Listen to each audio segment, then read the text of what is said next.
Hello everyone and welcome to week 19 of me making my own animated film. I hope everyone is having a fantastic day, and today we're gonna be talking about why I'm making this film and also how I got into animation. I've been mostly talking about the whole process of me making this film and, all the techniques and stuff, so I thought it's time to maybe get a little bit personal. So I'm just gonna get right into it. I've been drawing pretty much my whole life. Ever since I was small, I'd prefer sitting in my room or in the classroom drawing than, playing with people. And I do have a lot of old drawings that I thought I'd show you guys. So I have some really old ones from when I was barely aware of my surroundings. And one thing I'm really grateful for is that I saved so much art. From a very early age, I decided not to throw things away because I wanted to see progress, and I'm really happy I have those today. So if you're in that situation, like if you're drawing, don't throw things away, please. If you're doing traditional media, don't throw it away. Save it. Even if you think it's ugly, save it. You will thank yourself later on. So I remember when I was younger, I used to love drawing Pokemon and Donald Duck. I used to trace Donald Duck comics, which was really fun. And later on, when I discovered manga, anime, and all that stuff, that was all I could think about. So naturally, and as you've probably seen, my film is very inspired by manga, anime style, because that's what I grew up with. And somewhere around there, it's either late 90s or early 2000s, I remember my stepdad got me a Wacom, like a really old one. I'll see if I can find a picture of what it looked like, because I have it so clearly in my mind. It was like kind of chunky, gray, and sort of see-through, and the area where you drew was really small. So I could plug that into our really old desktop with a super thick screen and draw. Sadly though, I did find this very hard to learn. Like, I think I had some fun with it, but I think I found it very hard to learn. I was still quite young, I think. And I did prefer the comfort of my own room, because, back in the day we had the computer room where the computer was, because everyone didn't have a computer back then. You had one computer in the house. So for me to draw then, I would have to sit in the computer room. And I wasn't feeling it. Like, I'd rather sit and draw on paper in my own room. So sadly, I did not become a digital artist back then. It was also around this time, maybe even a bit earlier, maybe more towards the 90s. I had my first interaction with animation. This is something I've completely forgotten about until recently when I saw it pop up on TikTok, I think. There was this game called Disney's Magic Artist. And in this game, it's like they advertised it like, you can draw like the Disney artist, woohoo! So it was a program where you could draw, there was a ton of like animated Disney stickers you could move around in, there was scenes, and I think there was even like, they showed you a little bit how to do the bouncing ball animation and stuff like that.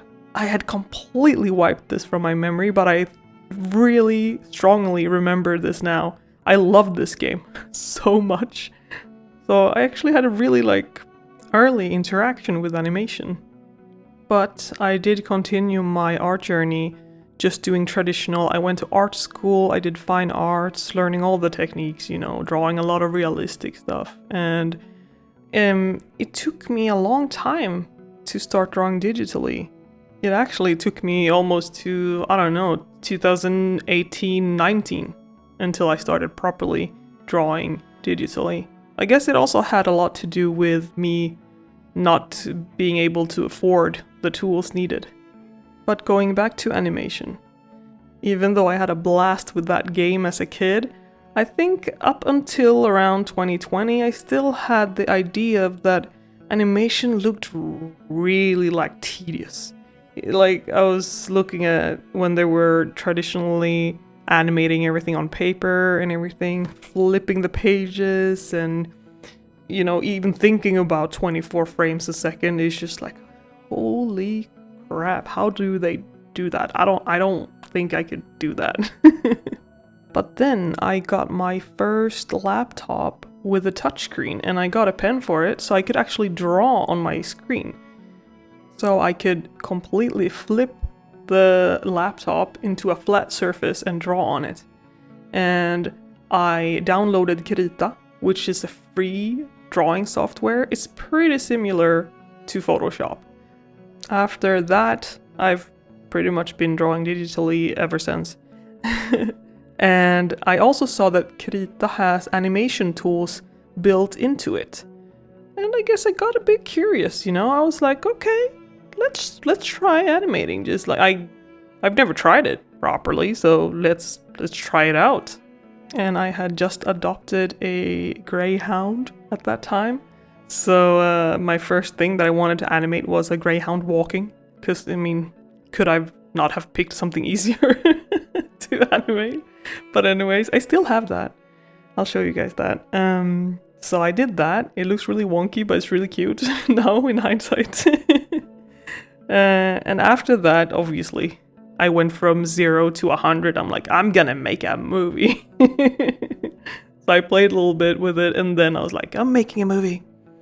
And I actually did, you know, get a little bit into it. Like, I did a couple of scenes. I did a storyboard and everything. And I actually think I would have finished that little story if it wasn't for that I actually started studying game art.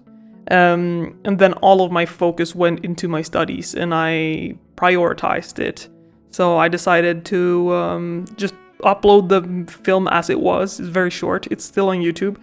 Has a surprisingly high amount of views for what it is, I think, but I'm very, very thankful for that. So I guess that's my first animated project I've ever done, and the beginning of me animating. When I look at it now, I'm like, I think it's cute, you know, but it's like there's a lot of problems with the animation. But overall, I'm very happy with my first project. So that was that. I went to school. I started to become a game artist. We did a little bit of animation.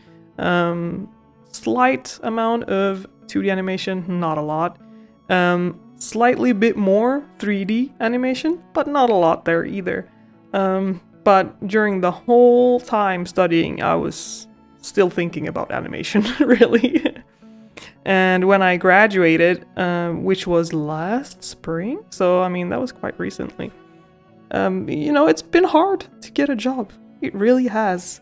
The economy of the whole world is just crazy right now. It's not only in the game or film industry, 3D industries. It's been hard getting a job. And that's why I'm here today.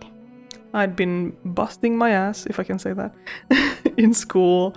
And when I was doing internships and stuff, I'd been working so freaking hard to get good grades, to do well in my internships. And sadly, it didn't pan out. And I felt like I'd been doing a lot of work for other people. Or like, not technically for other people, it's still for me and my grades, but a lot of my effort and energy had been put down into schoolwork or for projects at internships that I couldn't decide anything about, really. And I hadn't really done anything for myself in 2 years. So then when I was put into this situation where I do have a part-time job and a partner that has a job, and was supportive of me doing my own thing, I was like, heck, I'm gonna do my own thing.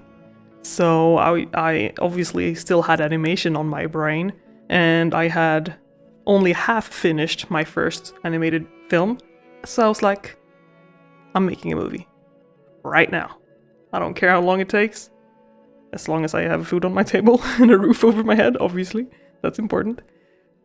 I'm gonna make a film. And now we're here, and I'm doing it.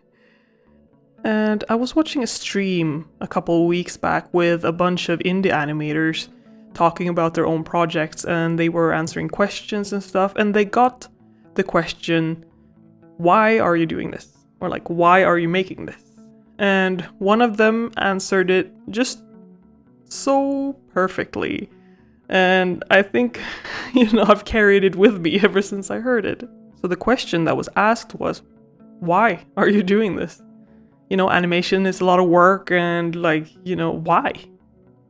And the person answered, because I need it.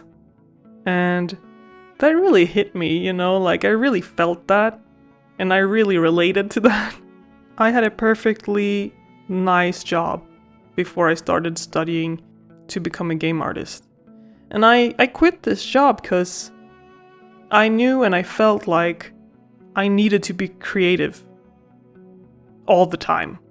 I couldn't just come home every day after work exhausted and not feeling like I had energy to create anything. Then I felt like if I'm gonna be tired when I get home every day, I'd rather be tired from creating all day. So I've been fighting, every day to get a job in the creative industry, and it's not been working out so far. And sometimes, you blame yourself, and I think a lot of people do nowadays when it's really hard to get in, there's layoffs everywhere. The economy is just crazy. It does make you start doubting yourself, your skills as an artist, when you've applied to so many jobs and not getting any interviews and all this stuff. All you artists out there, you know what I'm talking about. And that's why I need this. And that's maybe why some of you guys need this. It's just for you. It's just for me. And it's a lot of work, but it's freaking worth it. And that is my journey with animation so far. If you're still with me through this whole long video, thank you so much for listening to me. One last thing before I go. I'm actually going on a little bit of a vacation for the first time since the pandemic hit. So it's been a while. So I'm actually having a 1 week break. But you'll see me again very soon. If you want to support my work, you can do so on Ko-fi. Everyone who donates gets to have their name in the credits of my film when it's done. And if you want to see more from me, I post on social media from time to time. So all of those links are down below. Thank you yet again for watching so much. And I'll see you guys. Have a good one. Bye-bye.